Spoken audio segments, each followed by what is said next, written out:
Haxhiu që të prezantoj kandidatin e lëvizjes vetëvendosje për kryeministër të Republikës së Kosovës.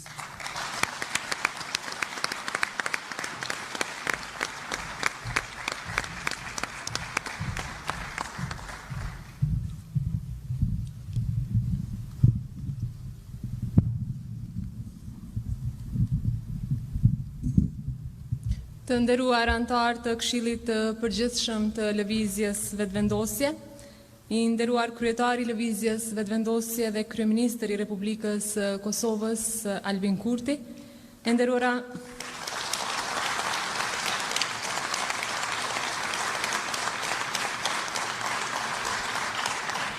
nderuara kryesuese e Këshillit zonja Arbrie Nagafci, nderuar sekretar organizativ zoti Alim Rama, të nderuar nënkryetar të Lëvizjes Vetëvendosje, zëvendës kryeministra, ministra të kabinetit qeveritar, të dashur aktivist të lëvizjes, media që po e përcjellni mbledhjen e Këshillit të Përgjithshëm të Lëvizjes Vetëvendosje.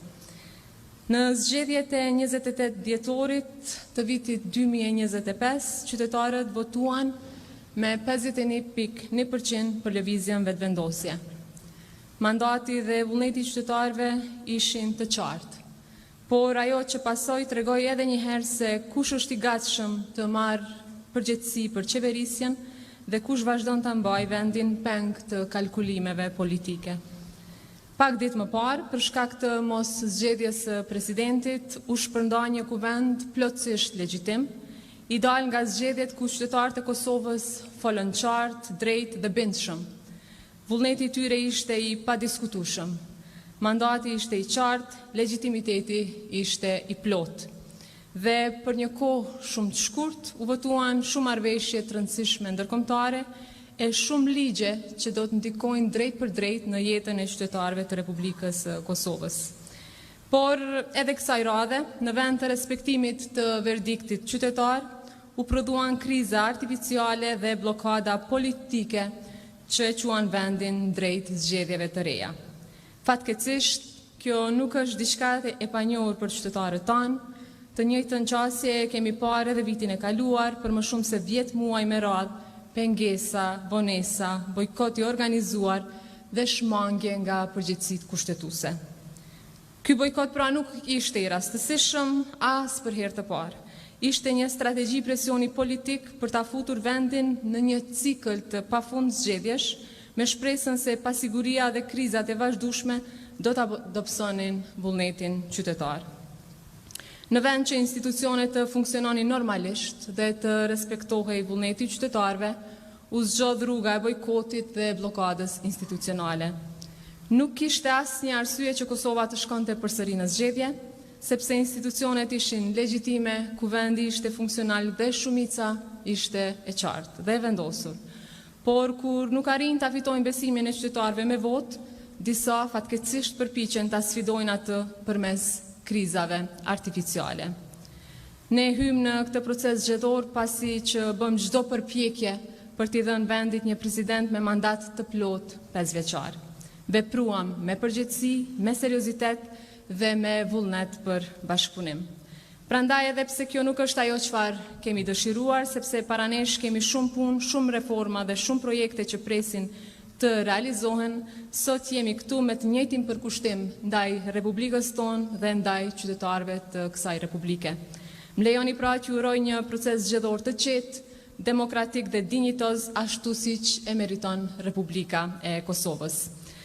Të dashur aktivist, jam e nderuar që të propozoj zyrtarisht Albin Kurtin si kandidat për kryeministër të Republikës së Kosovës për zgjedhjet parlamentare të 7 qershorit 2026.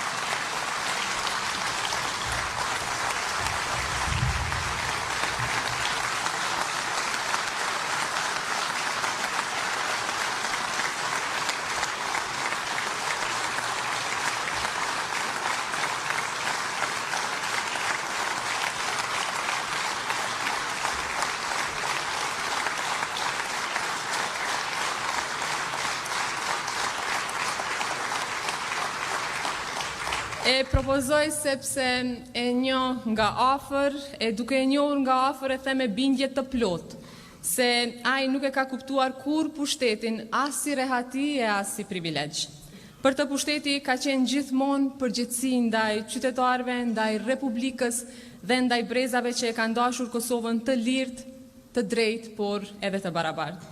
E propozoj jo vetëm për punën e madhe që ka bërë ndër vite në shërbim të qytetarëve të Republikës Kosovës, por edhe në shërbim të vendit tonë, por edhe për njeriun që ka qenë gjithmonë.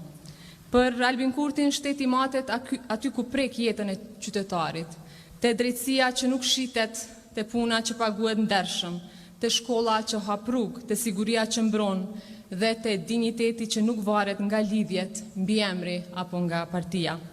Për te qeverisjes më të suksesshme që ka njohur Republika, Albin Kurti përfaqëson një ide politike të rrallë, me të shteti nuk është streh për të fortët, as plaçk për të pasurit e as tavolin pazari për të vjetrit. Albin Kurti pra është i përkor në jetën e tij, i rrept në parime dhe i pashantazhueshëm në politikë. Ka fisnikrinë e njeriu që nuk e harron prej nga vjen. Stoicizmin e atij që nuk thyhet prej presionit dhe thellësinë e udhëheqësit që e di ka duhet të shkoj vendi. Rruga Albin Kurtit ta kujton maratonomakun e Nolit, njeriu në udhës së gjatë që nuk ndalet para lodhjes, sepse lajmi i fitores nuk mbahet për vete, por i qohet popullit.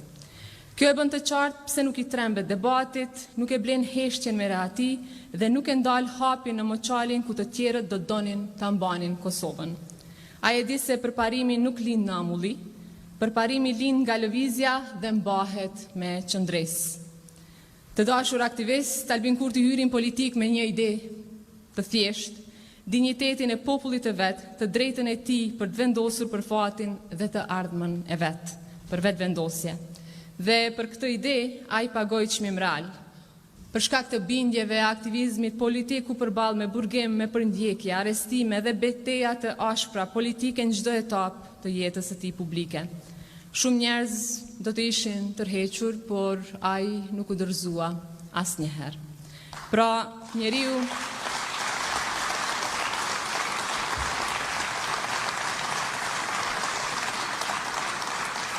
njeriu që dikur fliste në protesta në demonstrata është i njëjti që sot merr vendime shumë të rëndësishme në qeverinë e Republikës së Kosovës me qëndrueshmëri dhe i pathyeshëm. Nga angazhimi studentor deri te udhëheqja e qeverisë, ai ka treguar të njëjtën vendosmëri dhe të njëjtin përkushtim ndaj interesit publik. Dhe pikërisht kjo krijoi lidhjen e tij me qytetarët, veçanërisht me ata që për shumë vite kishin humbur besimin se politika mund të sjellë ndershmëri, përgjegjësi dhe ndryshim real. Prandaj të dashur aktivist, me bindje të plot politike, me respekt për rrugën tonë të përbashkët dhe me besim në vullnetin e qytetarëve, propozoj që kandidati ynë për kryeministër të Republikës së Kosovës të jetë Albin Kurti.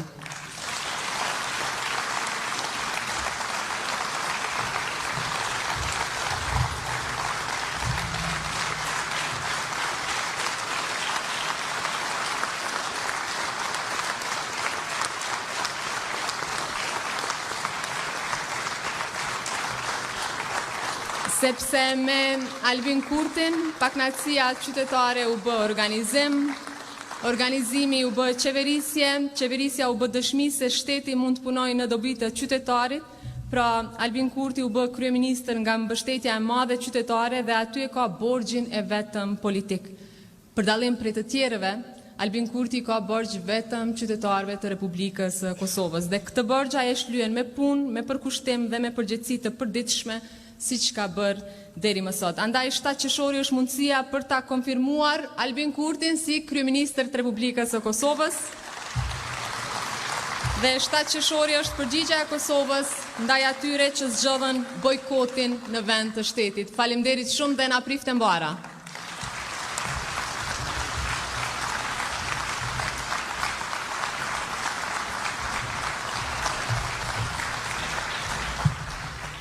Faleminderit shumë e dashur Albin, nderuar ushtruese detyrës së presidentes zonja Haxhiu. Atëherë dhe unë kam nderin e veçantë që t'ju ftoj që bashkërisht të votojmë për aktivistin, shokun, kryeministrin Albin Kurti për kandidat për kryeministër të Republikës së Kosovës, për arsye që u thanë dhe shumë të tjera që i dim të gjithë ne bashke, edhe qytetarët që vazhdimisht na kanë dhënë mbështetjen kaq të madhe. Kush është për që Albin Kurti të jetë kandidati jonë për kryeministër?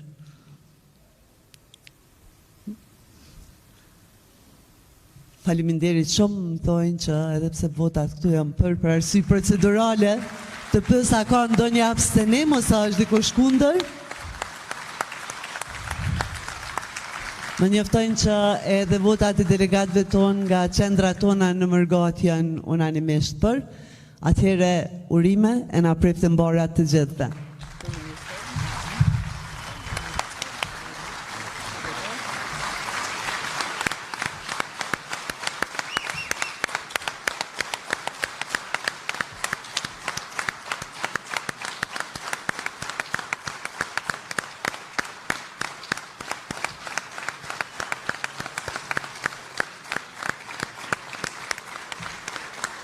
Dhe tani i kaloj